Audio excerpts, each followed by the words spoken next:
नमस्कार. मी ज्ञानेंद्रनाथ.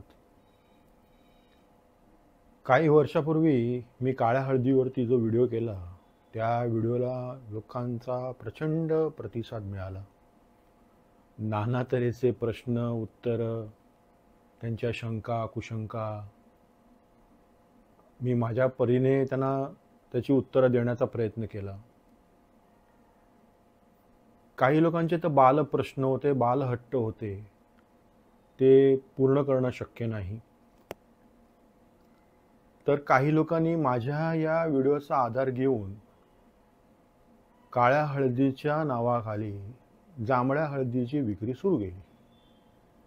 बरं, ती सुरू केल्यानंतर ती या कोपऱ्यात ठेवा, त्या कोपऱ्यात ठेवा, इकडे ठेवा, तिकडे ठेवा, त्याने धनप्राप्ती होईल, तुम्हाला पुत्रप्राप्ती होईल, तुम्हाला कर्जदारातून तुम्हाला मुक्ती मिळेल, असंख्य त्यातून बतावण्या केल्या आणि लोकांना अक्षरशः गंडवलेलं आहे त्या लोकांनी.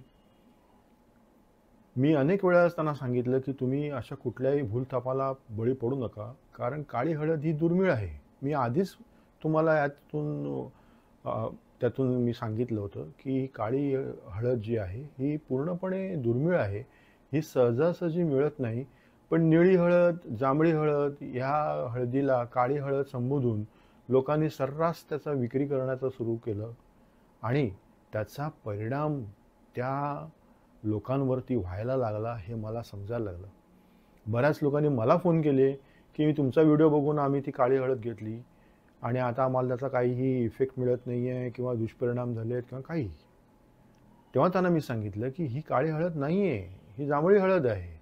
जांभळ्या हळदीचा उपयोग ह्या कारणासाठी नसतो.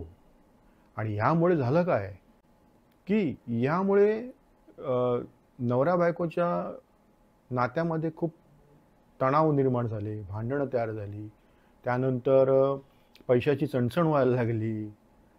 म्हणजे जे जे सांगितलं होतं की हे चांगलं होईल त्याच्या विपरीत सगळं व्हायला लागलं आणि खूप लोकांना त्रासाचे भोगावे लागले.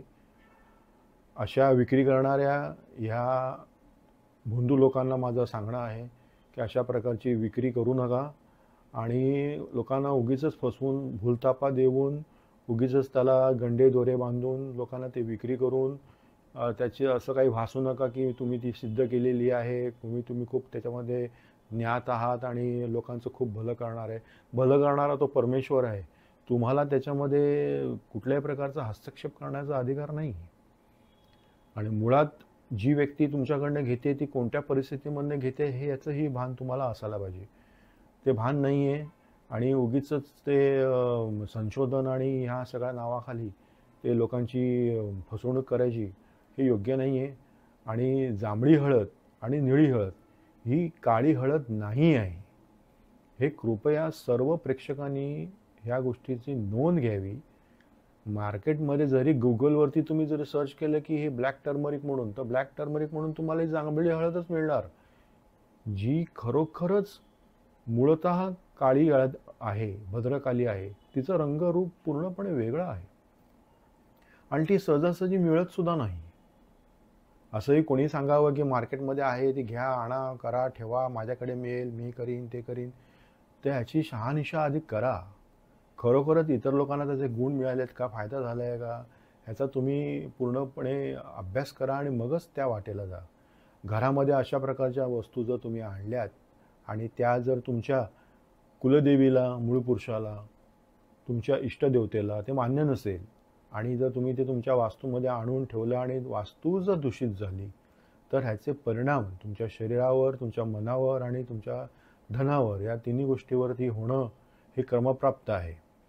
याला कोणीही बदलू शकणार नाही. नंतर मग त्यासाठी तुम्हाला पुन्हा मग नव्या बाबाचा शोध घ्यावा लागणार, पुन्हा तुम्हाला त्यातून बाहेर निघण्यासाठी प्रयत्न करावे लागणार.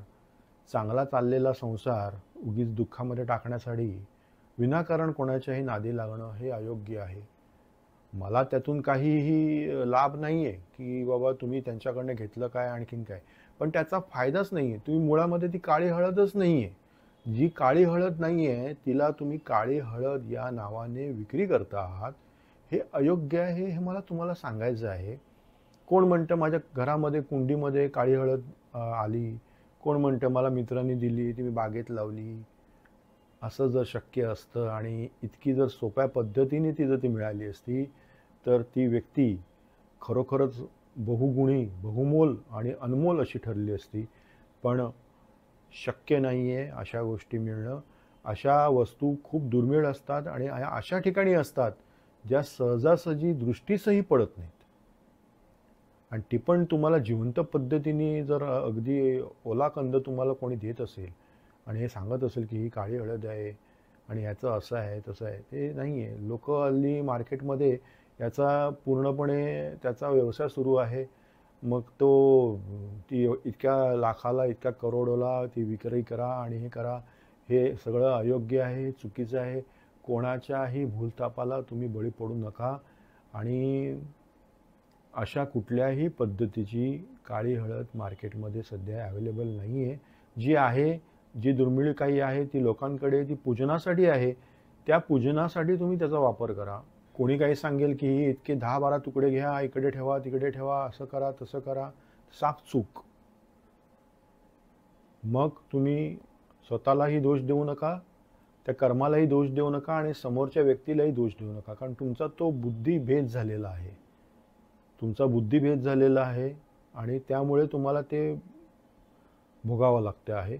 म्हणून सरळ अशा वस्तूंमुळे जर तुम्हाला त्रास होत असेल तर ते पाण्यामध्ये विसर्जित करा आणि आपल्या कुलदेवीचं, आपल्या गुरूंचं स्मरण करा, त्यांना शरण जा. निश्चितच तुम्हाला योग्य मार्ग, योग्य दिशा, योग्य यश प्राप्त होईल असा मला पूर्णपणे विश्वास आहे. आपण सुज्ञ आहात. या व्हिडिओतून मला जे काही सांगायचं आहे ते मी सांगण्याचा प्रयत्न केलेला आहे. कदाचित या व्हिडिओचा तिसराही भाग येऊ शकतो काळी हळदीवरती आणि त्याच्यामध्ये माझं आणखीन जास्त विश्लेषण खोलामध्ये असू शकतं. त्यामुळे या व्हिडिओचा देखील प्रचार आणि प्रसार तुमच्या हातात आहे. लोकांना कसं सांगायचं, काय सांगायचं, कसं त्याचा प्रसार करायचा हे तुमच्या हातात आहे. तुम्ही सतर्क राहावे एवढीच माझी इच्छा आहे आणि त्याबरोबर सुरक्षित राहावे ही माझी इच्छा आहे. धन्यवाद. नमस्कार.